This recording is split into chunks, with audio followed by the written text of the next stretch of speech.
Sensationalism is a type of editorial bias in mass media in which events and topics in news stories and pieces are overhyped to increase viewership or readership numbers. Sensationalism may include reporting about generally insignificant matters and events that don't influence overall society and biased presentations of newsworthy topics in a trivial or tabloid manner contrary to the standards of professional journalism. Some tactics include being deliberately obtuse, appealing to emotions, being controversial, intentionally omitting facts and information, being loud and self-centered and acting to obtain attention. Trivial information and events are sometimes misrepresented and exaggerated as important or significant, and often include stories about the actions of individuals and small groups of people, the content of which is often insignificant and irrelevant relative to the macro-level day-to-day events that occur globally. Furthermore, the content and subject matter typically doesn't affect the lives of the masses and doesn't affect society, and instead is broadcast and printed to attract viewers and readers. Examples include press coverage about the Bill Clinton-Monica Lewinsky scandal, Casey Anthony trial, Tonya Harding's role in the attack of Nancy Kerrigan, the Elian Gonzalez affair and the O.J. Simpson murder case. In mass media, one presumed goal of sensational reporting is to increase or sustain viewership or readership, from which media outlets can price their advertising higher to increase their profits based on higher numbers of viewers and/or readers. Sometimes this can lead to a lesser focus on objective journalism in favor of a profit motive, in which editorial choices are based upon sensational stories and presentations to increase advertising revenue. Additionally, advertisers tend to have a preference for their products or services to be reported positively in mass media, which can contribute to bias in news reporting in favor of media outlets protecting their profits and revenues, rather than reporting objectively about stated products and services. However, newspapers have a duty to report and investigate stories related to political corruption. Such investigative journalism is right and proper when it is backed up with documents, interviews with responsible witnesses, and other primary sources. Journalists and editors are often accused of sensationalizing scandals by those whose public image is harmed by the legitimate reporting of the scandal. News organizations are not obliged to avoid stories that might make local, state and national public figures uncomfortable. Occasionally, news organizations mistakenly relay false information from unreliable anonymous sources, who use mass media as a tool for retaliation, defamation, victim and witness tampering, and monetary or personal gain.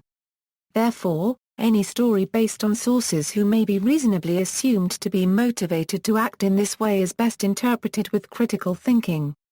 In extreme cases, mass media may only report information which makes a good story, without regard for factual accuracy or social relevance.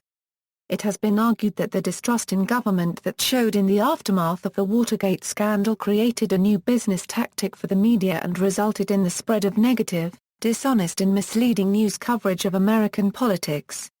Such examples include the labeling of a large number of political scandals, regardless of their importance, with the suffix "gate." Such stories are often perceived as politically partisan or biased towards or against a group or individual due to the sensational nature in which they are reported.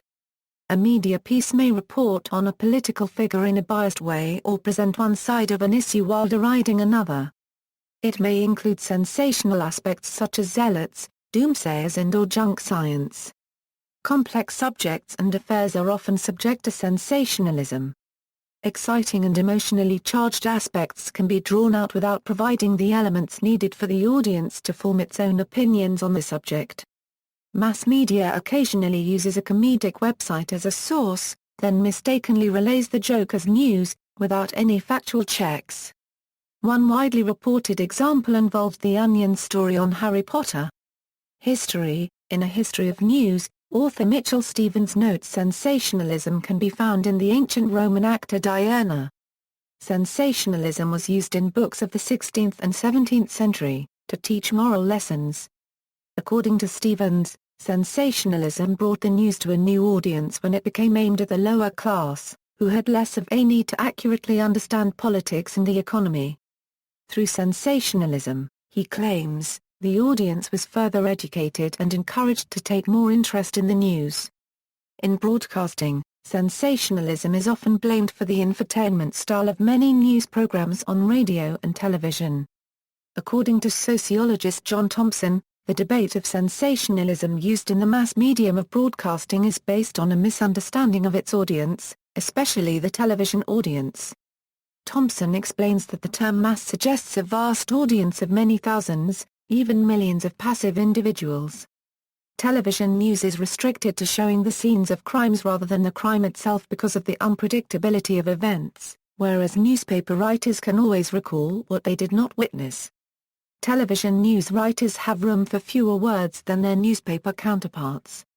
Their stories are measured in seconds, not column inches, and thus television stories are inherently shallower than most newspaper stories, using shorter words and familiar idioms to express ideas which a newspaper writer is more free to expand upon and define with precision. See also: References. External links. What's Wrong with the News? From Fairness and Accuracy in Reporting.